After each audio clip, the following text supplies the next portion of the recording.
Hello, good morning, and welcome to this Dawn Busters Taste Challenge. We have two American blended whiskeys, both 80 proof, and both with no age statement, which means the straight whiskeys in here are at least 4 years old. Now, the first one is in a lovely brown bottle. It's like beer, not as serious as beer, but with whiskey or rum or brandy, you want brown bottles because it protects it from the light, which can affect the product. But like I said, not as easily as beer gets light struck. Anyway, you do want a brown bottle. It's preferable. But here it is, Seagram 7 Crown. I don't know why it's called 7 Crown. Probably if you look at the ownership of the company when this hit the market, it probably has some Kabbalah type meaning. But anyway, hold on a second. I'm being paged. Hold on. You coming in? Ring the bell.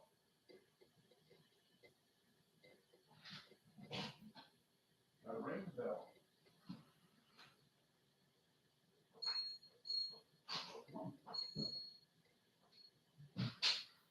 You gotta ring the bell, not just move it around. Come on. Yeah, I could hear her moving the bell around, but she wasn't ringing it.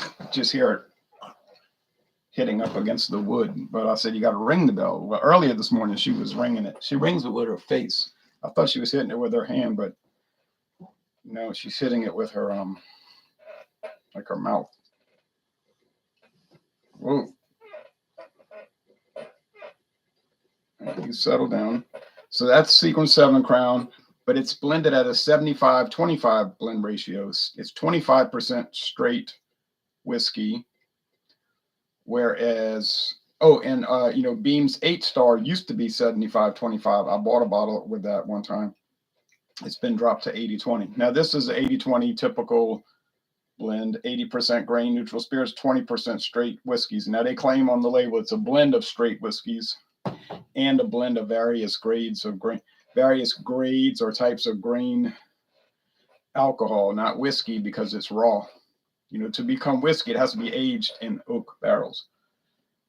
This is not. The grain spirits are probably raw or nearly raw, because they do have to be stored in oak vessels. Okay. DJ Beacon says, good morning, Dawn Busters. Good morning to you. So this is Royale Club. I don't know when it hit the market.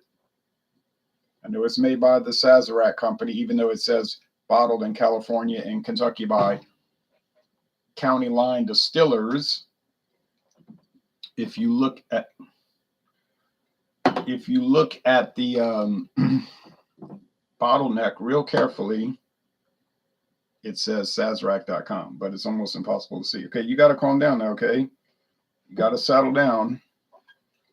I'm going to run out of time. I want to watch the news at the top of the hour.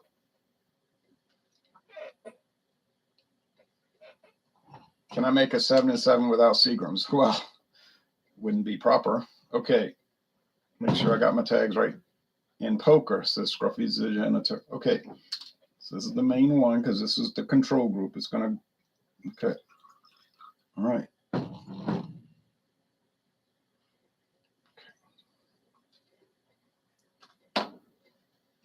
I got to deal with the feral cat.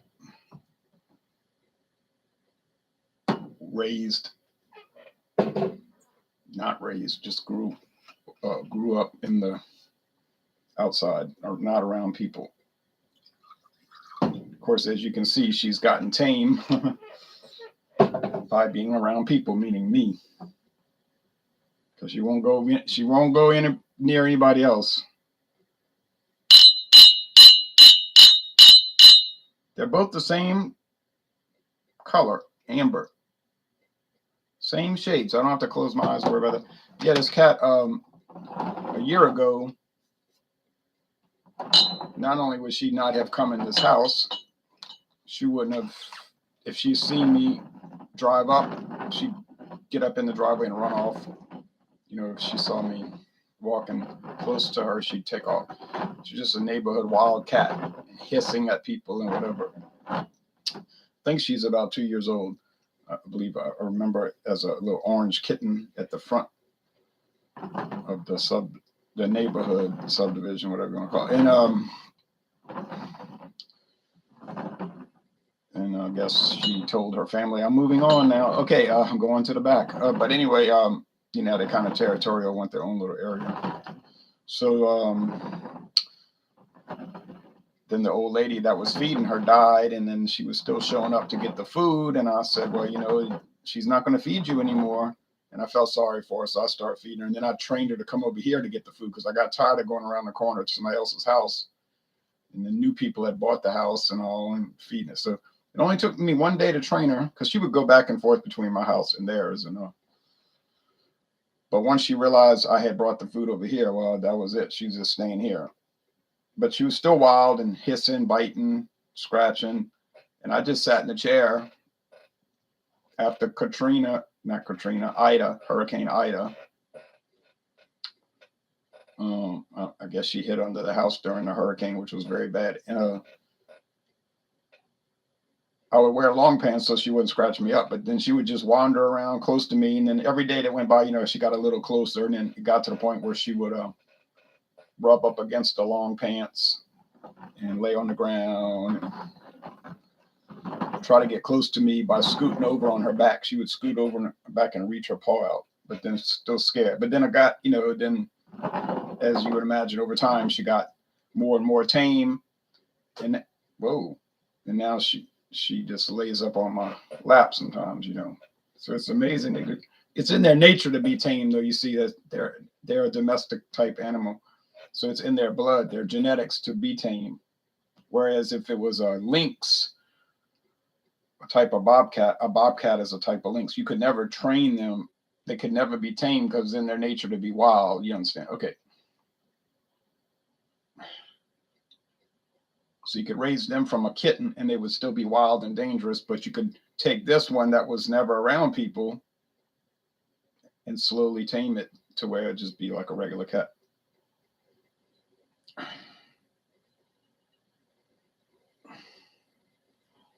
And just now, if you get down, you stay there because I can't trust where you're going to wander off to and what you're going to tear up. No. Okay, so that smells like wood, oak, whiskey, generalized whiskey. Okay. Oh,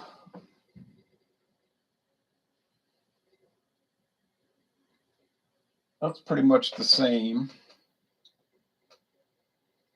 This one might have more nuttiness and nut oil in there. Let me see what I'm trying to hurry up. What are you doing now? You can sit right there.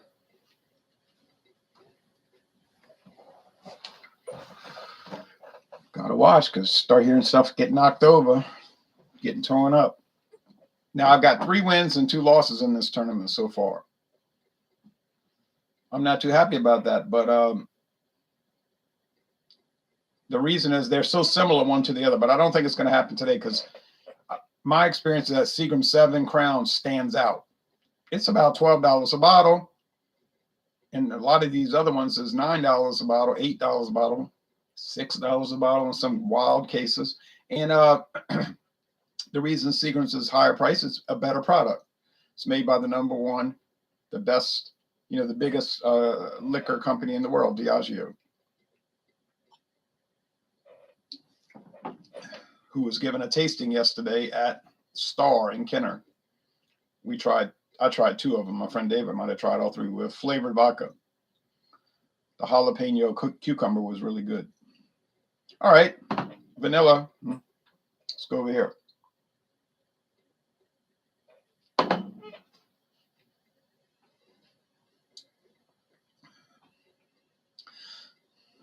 Wood, bourbon, probably Bullet bourbon. And you say, why you think it's Bullet or Bullet, but it looks like Bullet. Well, because that's who makes Bullet. Bullet is made by Diageo in Kentucky. So, and they got I think they own Redemption too, but I don't know. I know they own Bullet, but so it makes sense they're going to use their own product. They contract this anyway. This thing is made in Indiana for Diageo by Midwest Grain Products. A lot of these companies contract their products out. Okay, so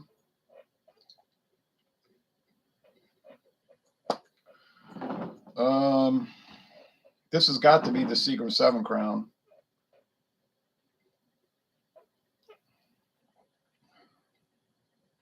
You don't get all that weird grain alcohol on the raw spirits. It just tastes like bourbon or whiskey, but like really good quality bourbon.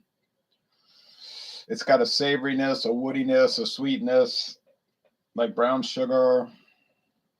It's not all just sugar water, sweet corn.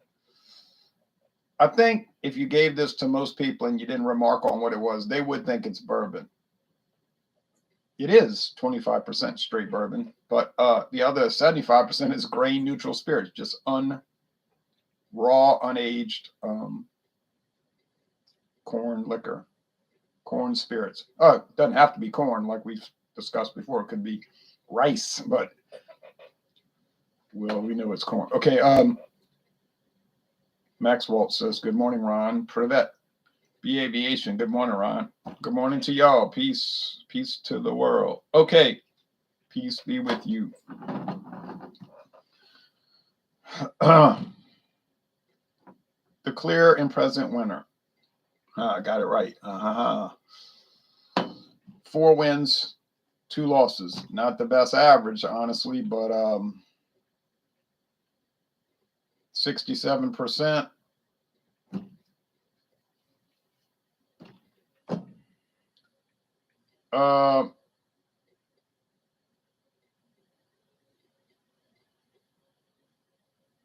It's better than it. It's, could be worse. And maybe it'll get better. But you see, the Royale Club, it's just like so,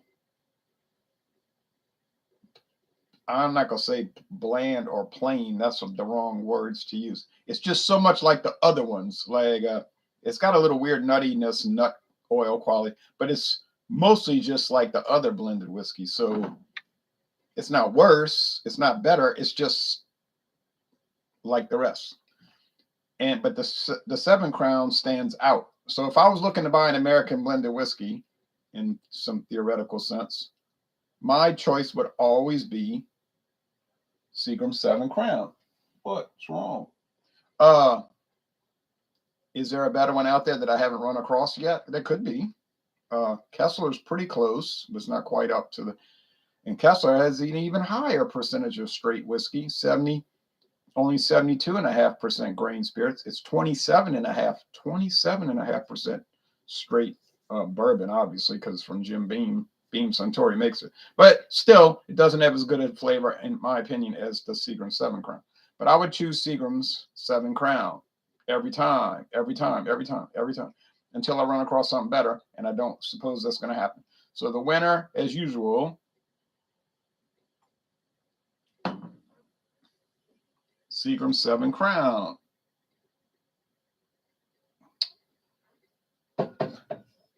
Tomorrow, when we go back to the other run-of-the-mill blended, like, what are they?